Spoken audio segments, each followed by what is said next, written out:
You are still. The world has hushed, and now your spirit leans gently toward the sacred. Psalm 24. Who may enter his presence? Imagine a great gate opening. The King of glory is coming. David lifts his eyes to the mountains and says, "The earth is the Lord's, and everything in it, everything. Every grain of sand, every breath in your lungs, every thought in your mind." Then comes the question, who may ascend the mountain of the Lord? Who may stand in his holy place? And the answer, the one with clean hands and a pure heart, the one who doesn't lift up their soul to false things. It's not about perfection, it's about sincerity, a heart that longs for God, like yours does tonight. And then, as if all of creation is holding its breath, David cries, "Lift up your heads, you gates! Be lifted up, you ancient doors, that the King of glory may come in." This is no ordinary king. This is the Lord strong and mighty. And in the quiet of your room, you are standing at the gate, and the King of glory is entering your heart. Psalm 25. Teach me your paths. David doesn't begin with strength. He begins with surrender. To you, O Lord, I lift up my soul. In you I trust, O my God. Tonight, maybe you don't need more strength. Maybe you just need to lift your soul. Tired, uncertain, but willing. David asks for direction. Show me your ways, Lord. Teach me your paths. We all want a map, but God offers something better. A guide. He leads the humble. He teaches the willing. And when David remembers his sins, he doesn't hide. He simply whispers, "Remember, Lord, your great mercy and love, for they are from of old." Mercy, love, older than your mistakes, stronger than your doubts. You can rest in them tonight. Psalm 26. I walk in integrity. David opens this psalm with quiet confidence. Vindicate me, Lord, for I have led a blameless life. But he isn't bragging. He's searching. Test me, Lord, and try me. Examine my heart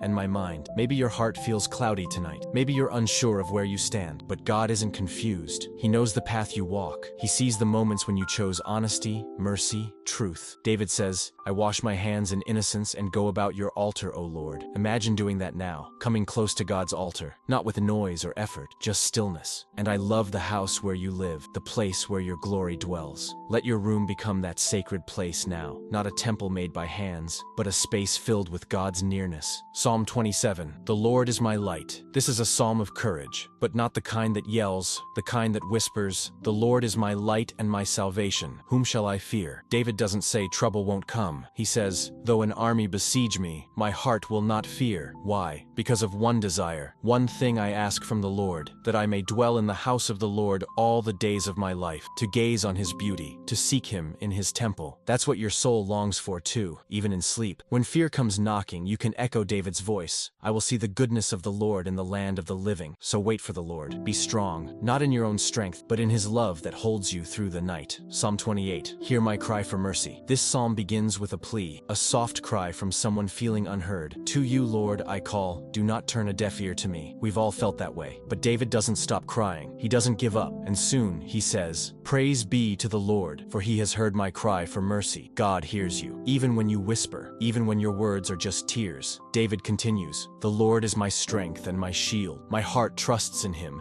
and he helps me. Feel that now. The shield around your mind, the strength beneath your spirit. And finally, save your people and bless your inheritance. Be their shepherd and carry them forever. Tonight, he is carrying you. Psalm 29, the voice of the Lord. This is a psalm of awe, of majesty, of power. David paints a storm, thunder, lightning, winds that tear through trees. And through it all, he hears one thing, the voice of the Lord. Not just noise, but power with purpose. The voice of the Lord is over the waters. The voice of the Lord is powerful. The voice of the Lord breaks the cedars. You are hearing that voice too, not in thunder now, but in quiet. And how does it end? Not with fear, but with peace. The Lord gives strength to his people. The Lord blesses his people with peace. Psalm 30. The morning will come. There once was a man who had been at the edge of despair. His soul was weak, his body failing. It felt like life was slipping through his fingers. But then, something happened. He lifted his voice to heaven, and the Lord healed him. I cried out to you, Lord, and you healed me. You may have cried today, or kept your pain inside, too tired to speak it out loud. But this psalm whispers something important. Weeping may last for a night, but joy comes in the morning. There is a promise in that quiet phrase that even this season of struggle will end, and light, joy, will rise again with the dawn. So tonight, your soul doesn't need to perform. It only needs to rest. God is turning your mourning into dancing, your sorrow into stillness, your tears into peace. Psalm 31, a refuge in the silence. You're not alone. Even when it feels like no one understands, God does. That's what this psalm is all about. David feels surrounded, forgotten, attacked, but instead of collapsing, he hides in the safest place. In you, O Lord, I have taken refuge, he whispers. Into your hands, I commit my spirit. Jesus would later say those same words on the cross. It's the cry of complete surrender and complete trust. Maybe you've had a hard day. Maybe your thoughts are restless. But now, you can let go. You can place your spirit into God's hands, the way a child curls up in the arms of a loving parent. Let go of control. Let go of fear. God is your rock, your fortress, your refuge. And while you sleep, he stands guard. Psalm 32, the freedom of forgiveness. There's a kind of heaviness that doesn't show on the outside. It lives deep inside. The weight of guilt, regret, the pressure to be perfect. David knew it well. He said, "When I kept silent, my bones wasted away. Day and night your hand was heavy on me." But then, he confessed. He opened up, and God forgave him completely. That's the secret gift of this psalm. Blessed is the one whose sin is covered, not by excuses, but by grace. Tonight, if your heart carries burdens, if there's anything you've hidden, you can whisper it to God. No fear, no shame. He's already waiting to lift that weight off your shoulders. And you'll feel it, a stillness washing over you, as peace fills the space where pressure once lived. Psalm 33, a song beneath the stars. Look up. Even if your eyes are closed, imagine it. The stars, the galaxies, the swirling dance of heaven. The psalmist looks at all this beauty and says, "By the word of the Lord, the heavens were made," just a word, and all of this came to life. So if God can speak stars into being, don't you think he can speak peace into your heart? He watches all who live on earth. He sees you, yes, you, in this very moment, on your bed, breathing slowly, thinking deeply. And here's the most calming part of all. The eyes of the Lord are on those who fear him, on those whose hope is in his unfailing love. Hope, unfailing love. You don't need to earn it. Just be still. Just receive. Let this psalm close with a final whisper. Our soul waits for the Lord. He is our help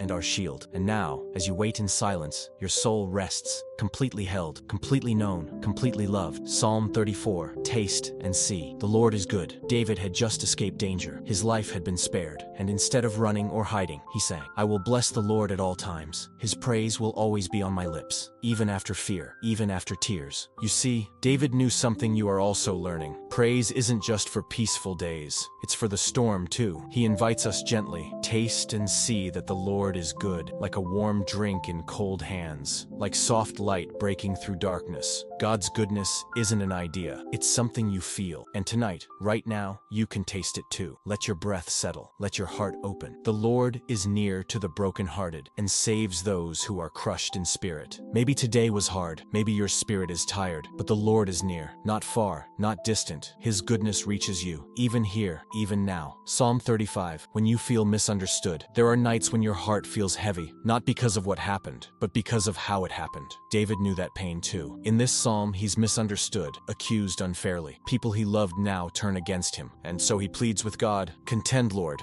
with those who contend with me. Fight against those who fight against me, but not with hatred, not with vengeance." David simply lets God be the one to handle the pain. It's an invitation to release control. If someone's words wounded you, if silence from someone you trusted left you aching, you don't need to carry that weight anymore. You can let it fall. Let God handle what you cannot. Let him hold what's too heavy for your hands. And whisper with David, "My soul will rejoice in the Lord, who delivers me." Even in the night there is deliverance. Even in sleep, God is at work. Psalm 36, the river of God's love. This psalm begins with a contrast between the darkness of human pride and the depth of divine love. But you're not meant to stay in the shadows. The psalm quickly leads you to light. Your love, O Lord, reaches to the heavens, your faithfulness to the skies. Close your eyes and imagine that. A sky filled with nothing but love, a universe soaked in faithfulness. God's love isn't fragile or fleeting. It is higher than you can imagine and deeper than you can sink. They feast on the abundance of your house. You give them drink from your river of delights. Tonight you are by that river. Its waters are calm, its sound is soft, and as you rest, your soul drinks deeply from peace, from belonging, from beauty that can't be taken away. For with you is the fountain of life. In your light we see light. You are resting now, not in the dark of uncertainty, but in the soft glow of his presence. Psalm 37, do not worry, just trust. Sometimes when the world feels unfair, when others seem to move ahead while you feel stuck, your heart can grow restless. But David, like a calm voice in the dark, says, "Do not fret because of the wicked. Don't waste your night worrying about things out of your hands. Instead, trust in the the Lord and do good. Delight yourself in the Lord, and he will give you the desires of your heart. What beautiful promises, not quick fixes, but deep assurance. Be still before the Lord and wait patiently for him. So you rest now, not because all is perfect, but because God is perfect, and you're learning to wait on him. He sees your path, he holds your future, and he's not in a hurry. Even when others seem to thrive through evil, they will pass like the grass. But you, beloved, you will dwell in peace. Let this truth blanket your thoughts. The Lord upholds the righteous. Though they may stumble, they will not fall, for the Lord holds them by the hand, and he's holding yours tonight. Psalm 38. When sorrow speaks. Some nights, the soul feels quiet because of pain. David, in this psalm, doesn't hide. He pours out his weariness. My guilt has overwhelmed me, like a burden too heavy to bear. Maybe you know this feeling too. Not just sorrow from others, but sorrow from within. But even in pain,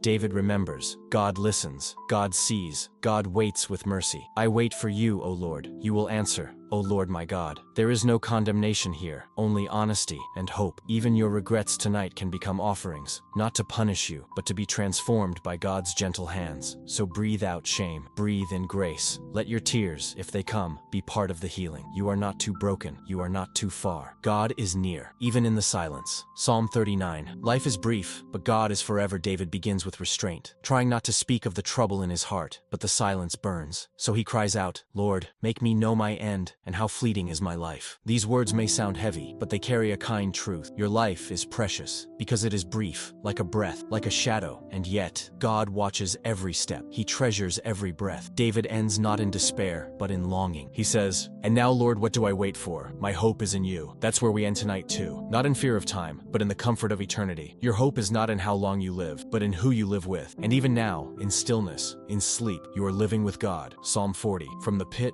to the rock, David begins in a dark place. He was in a pit, a place of waiting, sinking, stuck. But he says, I waited patiently for the Lord. He turned to me and heard my cry. Imagine that. God turning his face toward you, bending low to hear you, then lifting you up, not just onto solid ground, but onto a rock where you can stand. And then, God puts a new song in your mouth, a song not of fear, but of praise, not of despair, but of hope. David says, many will see and fear the Lord and put their trust in him. And so tonight, even from your own pit, whether it's worry, sadness, or exhaustion, God is lifting you. You may not feel it yet, but it's happening. He is putting a new song in your soul, and while you sleep, it will grow. Psalm 41. When you feel forgotten, there are moments when the heart asks, does anyone see me? Does anyone care? David knew betrayal. Even friends had turned on him, but his eyes remained on something higher. He said, blessed is the one who has regard for the weak, because God sees, God remembers, God lifts up those laid low. And then David says something tender. By this I know that you delight in me. Can you let that truth sink in tonight? God delights in you, not because you performed, not because you were strong, just because you're his, so you can rest now, not needing to prove anything. You are already seen, already loved. Psalm 42. When the soul thirsts. This psalm begins with longing. As the deer pants for streams of water, so my soul pants for you, O God. There's a thirst that sleep can't quench, a hunger no food can touch. And sometimes, we feel far. Far from peace, far from joy, far from God. The psalmist remembers singing, joy, closeness, but now it feels like deep calls to deep, waves and breakers crashing over him. Still, he speaks to himself. Why are you downcast, O my soul? Put your hope in God. This is a psalm for the restless spirit, the one still searching in the dark. And tonight, it gently tells you, you're not alone. Your longing is holy, and your hope is safe in God. He hears you, even here, even now. Psalm 43, light for the way. This short psalm continues the cry of the last. Send forth your light and your truth. Let them guide me. Can you picture it? God's light, like a lantern in your night. His truth, like a compass for your soul. The psalmist is not lost. He's just on the way. And so are you. You may not see every step ahead, but the path is lit because God walks with you. He leads you to his altar, to joy, to stillness. And again he says, put your hope in God. So if your thoughts wander tonight, gently guide them back with those words. Hope in God. Whisper it if you like. Let it become the rhythm of your breath. Psalm 44. When you don't understand. Sometimes even when we trust, pray, and follow, life still hurts. This psalm is honest. It begins by remembering God's victories, but then shifts. Why are we suffering now? Why have you turned your face? It sounds like doubt, but really, it's trust. The kind that says, awake, O Lord. Rise up and help us. Redeem us because of your unfailing love. Even when things don't make sense, even when there's no answer yet, God's love remains unfailing. And that's enough for tonight. You don't need to understand everything. You just need to lean in and let that love hold you through the dark. Now your soul has walked through valleys, through longing, through songs, through silence. And what remains? God. Constant, tender, faithful. Let sleep carry you now. Let your breathing slow. God is awake, and you, dear soul, can rest. Good night, and may peace fill every dream.